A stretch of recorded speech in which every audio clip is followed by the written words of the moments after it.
तो प्यारे बच्चे लोग, आज का जो सवाल है वो है हमारा एनसीईआरटी का एक्सरसाइज 10.12 का क्वेश्चन, जो कि हेलो अल्केन्स और हेलोजन चैप्टर से लिया गया है। सवाल यहाँ पर 3 पॉइंट्स है। इसमें तीनों पॉइंट में फर्स्ट पॉइंट में डाइपोल मोमेंट्स पर बात करनी है, पोलैरिटी पर। सेकेंड पॉइंट में सॉल्युबिलिटी पर बात करनी है हेलो अल्केन की वाटर में। और थर्ड पॉइंट में बात करनी है कि ग्रीनार्ड रिएजेंट ये हमेशा सूखे कंडीशन में क्यों लिया जाता है, यानी कि इसका यूज हमेशा एनहाइड्रस कंडीशन में लेकर किया जाता है, ऐसा क्यों। सबसे पहले बात करते हैं डायपोल मोमेंट की। ध्यान दीजिए, यहां पर क्वेश्चन आपका है कि ये क्लोरोबेंजीन है और ये क्लोरोसाइक्लोहेक्सेन या साइक्लोहेक्साइल क्लोराइड है। यहां पर कहा जा रहा है कि साइक्लोहेक्साइल क्लोराइड जो है ये ज्यादा पोलर होते हैं इसके रिस्पेक्ट में क्लोरोबेंजीन की तुलना में, क्यों। या फिर ऐसे कहा गया है chlorobenzene is less polar in nature than cyclohexyl chloride, क्यों। दैट मीन्स यहां पर देखोगे अच्छे से, अगर हम यहां पर CCl की बॉन्ड को देखिए, यहीं से बात है। जो CCl का बॉन्ड होता है वो CCl का बॉन्ड हमेशा जो है वो पोलर नेचर का होता है। कैसा होता है ये, पोलर नेचर का ये बॉन्ड होता है। कारण क्या है, तो क्लोरीन हमारा ज्यादा इलेक्ट्रोनेगेटिव एलिमेंट है, तो ये बॉन्ड जो है क्लोरीन तरफ जो है डिस्प्लेस करता है। तो यहां पर पार्शियली पॉजिटिव चार्ज आती है, पार्शियली नेगेटिव आती है। अब आप लोगों को पता है कि डाइपोल मोमेंट जो होता है वो होता है Q×L। दैट मीन्स जो चार्ज डेवलप होते हैं किसी भी पोल पर उसका मैग्नीट्यूड गुना बॉन्ड लेंथ जो है उसकी बराबर डाइपोल मोमेंट होती है। और डाइपोल मोमेंट डायरेक्टली हम लोग देख रहे हैं चार्ज के अमाउंट पर डिपेंड कर रहा है। जितना ज्यादा चार्ज डेवलप होगा उतना ज्यादा डाइपोल मोमेंट बनेगा और वो बॉन्ड उतना ही ज्यादा पोलर होगा। अब बात है कि ये डाइपोल मोमेंट या चार्ज का जो डेवलपमेंट है, ये चार्ज का जो अमाउंट है वो डिपेंड करता है हमारा इलेक्ट्रोनिगेटिविटी डिफरेंस पर। इलेक्ट्रोनिगेटिविटी डिफरेंस पर दो एटम के बीच के इलेक्ट्रोनेगेटिविटी का जितना अंतर होगा, ज्यादा अंतर होगा, उतना ज्यादा ही चार्ज डेवलप होगा, उतना ज्यादा अमाउंट में पोलराइजेशन होगा और उतना ही ज्यादा वहां पर डाइपोल मोमेंट बनेगा। तो यहां पर देखिए अच्छे से, यहां पर जो ये भी CCl का बॉन्ड है और ये भी CCl का बॉन्ड है। अंतर क्या है, अंतर है यहाँ पर बेंजीन के अंदर में जो -R इफेक्ट होता है। दैट मीन्स यहां पर एक बात समझ लीजिए यहां पर कि यहां पर बेंजीन का ये कार्बन sp2 हाइब्रिडाइज्ड है और ये कार्बन हमारा sp3 हाइब्रिडाइज्ड है। ध्यान दीजिएगा, अगर हम इलेक्ट्रोनिगेटिविटी को, अगर हम लोग कार्बन की इलेक्ट्रोनिगेटिविटी को उसके हाइब्रिडाइजेशन से चेक करें तो याद रखिएगा sp3 से ज्यादा इलेक्ट्रोनेगेटिव sp2 होता है और इससे ज्यादा इलेक्ट्रोनेगेटिव कौन होता है जी, sp होता है। किस केस में हम बात कर रहे हैं, कार्बन के केस में। कार्बन जहां पर sp3 हाइब्रिडाइज्ड होगा उससे ज्यादा इलेक्ट्रोनेगेटिव वो कार्बन होगा जो sp2 हाइब्रिडाइज्ड होगा, और इससे भी अधिक इलेक्ट्रोनेगेटिव वो कार्बन होगा जो कि sp हाइब्रिडाइज्ड होगा। ठीक है, तो यहां से समझ सकते हैं ये कार्बन का इलेक्ट्रोनेगेटिविटी ज्यादा है। अब क्लोरीन तो मान लो कि दोनों ही केस में कार्बन ज्यादा इलेक्ट्रोनेगेटिव क्लोरीन है, तो कहीं ना कहीं यहाँ डाइपोल मोमेंट जो है यानी इलेक्ट्रॉन शिफ्टिंग जो होगा वो Cl की तरफ होगा। ठीक है, लेकिन यहां पर क्या है कि कार्बन भी यहां पर कुछ ना कुछ इलेक्ट्रॉन जो है अपनी तरफ विड्रॉ करेगा। ठीक है, कुछ ना कुछ इलेक्ट्रोनेगेटिविटी कार्बन की भी है। तो यहां पर क्या है, कार्बन की इलेक्ट्रोनेगेटिविटी कुछ ज्यादा ही है, जिस कारण से यहां पर ये इधर की ओर भी इलेक्ट्रॉन विड्रॉ करेगा। तो यहां पर दोनों ही लगभग लगभग, ये भी कुछ ज्यादा इलेक्ट्रोनेगेटिव है, ये भी इलेक्ट्रोनेगेटिव ज्यादा है, ये है, तो यहां पर क्या होगा, इलेक्ट्रोनेगेटिव डिफरेंस जो है कम है। कम है तो यानी कि यहां पर पार्शियली पॉजिटिव चार्ज, यहां पार्शियली नेगेटिव जो डेवलप होगा वो चार्ज का अमाउंट बहुत ही कम होगा। और जबकि यहां पर ये sp3 हाइब्रिडाइज्ड है। sp3 हाइब्रिडाइजेशन में क्या होता है कि ये हमारा कार्बन लेस इलेक्ट्रोनेगेटिव होता है। लेस इलेक्ट्रोनेगेटिव होने की वजह से यहां पर जो इलेक्ट्रॉन जो पोलराइज होगा उधर की ओर ज्यादा अमाउंट में होगा, जिसके कारण से यहां पर जो चार्ज डेवलप होगा वो ज्यादा नेगेटिव होगा। पार्शियली नेगेटिव यहां पर भी है, पार्शियली पॉजिटिव यहां पर भी है, बट यहां पर वैल्यू ऑफ जो चार्ज होगा, अमाउंट ऑफ चार्ज, वो ज्यादा जनरेट होगा, जिस कारण से यहां पर ज्यादा डाइपोल मोमेंट इसका बनेगा। मान लिया कि इसका डाइपोल मोमेंट जो यहाँ पर μ2 है और इसका डाइपोल मोमेंट मान लिया जाए μ1 है। दूसरी बात यहाँ पर यह है कि बेंजीन में यहाँ पर क्या है, -R। -R आपने रेजोनेंस इफेक्ट तो पढ़ा होगा, तो -R ग्रुप माइनस जो है मेसोमेरिक में भी आपने देखा ही होगा। तो यहाँ पर रेजोनेंस के कारण से जो यहाँ पर क्या होता है, ये इलेक्ट्रॉन्स इस ओर जो है अट्रैक्टेड होते हैं। हालांकि इंडक्टिव इफेक्ट जो है यहाँ पर वो डोमिनेंट हो जाता है वहां पर रेजोनेंस पर, बट यहाँ पर हम बात कर ले फिर भी कुछ ना कुछ हद तक तो इलेक्ट्रॉन ये खिंचाता ही है नीचे में, जिस कारण से ज्यादा इलेक्ट्रॉन पोलराइज वहां नहीं हो पाता है। तो हम लोग कह सकते हैं यहाँ पर कि यहाँ पर इस कारण से जो इलेक्ट्रोनेगेटिविटी डिफरेंस दोनों कार्बन क्लोरीन की क्लोरोबेंजीन में वो कम है, जिस कारण से डायपोल मोमेंट कम होगा, और यहाँ ज्यादा डिफरेंस है जिस कारण से डायपोल मोमेंट भी क्या होगा, ज्यादा होगा। तो कहेंगे यहाँ पर कि electronegativity difference in CCl in chlorobenzene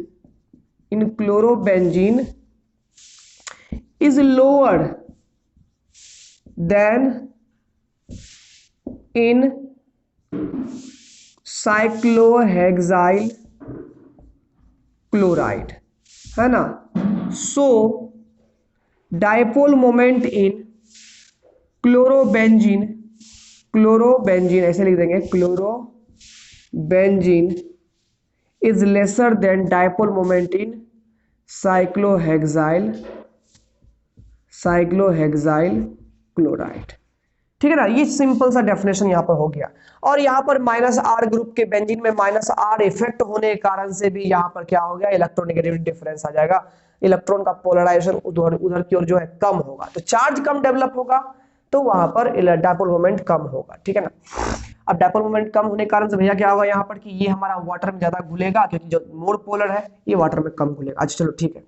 solubility की बात कर ले तो भैया वाटर में अगर सॉल्युबिलिटी की बात करें तो सॉल्युबिलिटी सॉल्यूशन चैप्टर में आपने सॉल्युबिलिटी का लॉ तो आपने पढ़ा ही होगा कि सॉल्युबिलिटी जो है वो कोई भी चीज, मान लीजिए यहाँ पर कि कोई ए कंपोनेंट है, हमारे पास एक सॉल्यूशन में ए रखा हुआ है, एक सॉल्यूशन में बी रखा हुआ है। ये ए बी में तब सॉल्युबल होगा जब ए के बीच में लगने वाला फोर्स या बी के बीच में लगने वाला फोर्स से कहीं ना कहीं ज्यादा हो जाए। ए बी का जो अब नया फोर्स बनेगा वो ज्यादा जब हो जाएगा तभी जो है ए बी में मिसिबल होगा। तो यहां पर यही सवाल है कि अल्काइल हैलाइड में CCl का बॉन्ड पोलर तो होता है, मान लो यहां पर RCl कर लेते हैं तो CCl का बॉन्ड ये तो पोलर बॉन्ड है, अभी ये भी आपने देखा, लेकिन फिर भी ये वाटर में डिसॉल्व क्यों नहीं होता है। तो इसका सिंपल सा रीजन यहां पर यही है कि ऐसा इसलिए होता है क्योंकि जो हमारे पास अल्काइल हैलाइड जैसे CH3Cl है, यहाँ पर क्या है कि यहाँ पार्शियली निगेटिव है पार्शियली पॉजिटिव है, और दूसरा भी जो अल्काइल हैलाइड होगा CH3Cl होगा, इस पर भी यही होगा पार्शियली नेगेटिव पार्शियली पॉजिटिव। तो दो अल्काइल हैलाइड के बीच में जो शुरुआत में जो प्योर स्टेट में जो फोर्स ऑफ अट्रैक्शन काम करता है वो डायपोल फोर्स काम करता है। वहीं दो वाटर के बीच की बात कर ले तो दो वाटर मॉलिक्यूल के बीच में जो इंटरमॉलिक्यूलर फोर्स काम करता है वो हाइड्रोजन बॉन्डिंग वर्क कर रहा होता है। और जो नया फोर्स अल्काइल हैलाइड को वाटर में मिलाने के बाद जो नया फोर्स बनता है वो नया फोर्स जो आर यहाँ पर CH3Cl का और क्या कहते हैं यहाँ पर जो H2O का जो यहाँ पर जो H2O का जो नया फोर्स यहाँ पर वर्क करता है, ये फोर्स जो है डायपोल फोर्स और इधर हाइड्रोजन बॉन्डिंग, इससे भी ये कमजोर फोर्स होता है। ये फोर्स जो है ये हमारा मोर वीकर फोर्स होता है, ओल्ड फोर्स की तुलना में भी ये क्या होता है, मोर वीकर होता है, कमजोर फोर्स बनता है। और सिंपल सी बात है कि जहां पर प्योर फेज में वहां पर जहां पर स्ट्रॉन्ग फोर्स काम कर रहा था और दोनों को मिलाने के बाद वीक फोर्स काम करने लगेगा तो कभी भी वो दोनों आपस में मिसिबल नहीं होगा। ठीक है ना। तो कहेंगे हम लोग यहाँ पर कि the new intermolecular force of attraction between haloalkane and water is weaker than dipole force acting in haloalkane और hydrogen bonding acting in water. So haloalkane is immiscible in water while it is whether it is polar or not, है ना। Polar है कि नहीं कोई मतलब नहीं है, क्योंकि फोर्स नया फोर्स कमजोर हो गया इसलिए नहीं खुलेगा। ठीक है ना, पोलर था फिर भी नहीं खुला।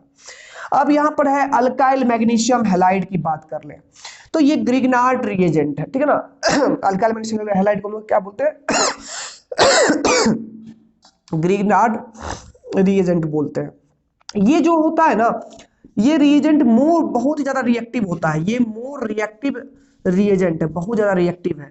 और ऐसा हम देखे हैं यहाँ पर कि कह सकते हैं कि वाटर के साथ इसकी रिएक्टिविटी बहुत ज्यादा हाई होती है। ये मॉइस्चरस एयर में जैसे ही प्रेजेंट होते हैं तो वहां के वाटर से वो तुरंत रिएक्ट कर लेते हैं और रिएक्ट करके एल्केन फॉर्म करते हैं। आप देख सकते हो कि जो RMgX का यहाँ पर हम लोग बॉन्ड को देखें यहाँ पर, तो यहाँ R और Mg यानी कार्बन और मैग्नीशियम के बीच का जो बॉन्ड होगा वो आयनिक नेचर का बॉन्ड होगा। तो जाहिर सी बात है ये आयनिक होगा, तो यहाँ पर ये हमारा टूटेगा माइनस में, ये टूटेगा हमारा प्लस में, ठीक है ना। और जैसे ही यहाँ पर ये H2O से रिएक्शन करेगा, H2O क्या होता है, HOH होता है। यहाँ पर HOH में ये हमारा क्या होगा, नेगेटिव होगा और ये हमारा पॉजिटिव बनेगा। तो यहाँ पर R माइनस का इलेक्ट्रॉन मिल जाएगा किसको, H को मिल जाएगा, और OH माइनस का इलेक्ट्रॉन मिल जाएगा मैग्नीशियम को, तो जिससे कि हमारा नया यहाँ पर कंपाउंड बनेगा RH। तो अल्काइल में जब हाइड्रोजन वापस लगा दिए तो क्या बन गया, एल्केन, क्योंकि एल्केन से ही ना हाइड्रोजन निकल करके अल्काइल बनता है। फिर दे दिए हाइड्रोजन तो एल्केन बन गया, प्लस यहाँ पर बन गया MgOH। तो यहाँ पर हमने देखा कि alkyl magnesium halide means Grignard reagent जो है वो ज्यादा रिएक्टिव होता है। मॉइस्चर के प्रेजेंस में जैसे ही डाला जाएगा वो एयर से, मॉइस्चर से रिएक्शन करके एल्केन फॉर्म करेगा। इसलिए ग्रिग्नार्ड रिएजेंट को हमेशा एनहाइड्रस मींस जहां पर कि मॉइस्चर बिल्कुल नहीं हो, सूखा एयर के कंडीशन में लेकर के हम लोग उसको कभी भी रखते हैं। यानी कि ग्रिग्नार्ड रिएजेंट को हमेशा ऐसे जगह पर रखा जाता है जहां पर कि कोई मॉइस्चर प्रेजेंट नहीं हो, ठीक है। थोड़ा सा गले में खिचखिच हो गई है, विक्स की गोली लेना पड़ेगा, ठीक है ना। तो बाद बाकी समझ में आया कि नहीं आया आप लोग कमेंट में जरूर बताएंगे। उम्मीद है कि समझ में आ ही गया होगा। और ऐसे ही एनसीईआरटी वीडियोस के लिए आप चैनल को सब्सक्राइब जरूर कर लेंगे, वीडियो को लाइक करना मत भूलना, ठीक है। मिलते हैं हम लोग अगले वीडियो में, बाय बाय, टेक केयर।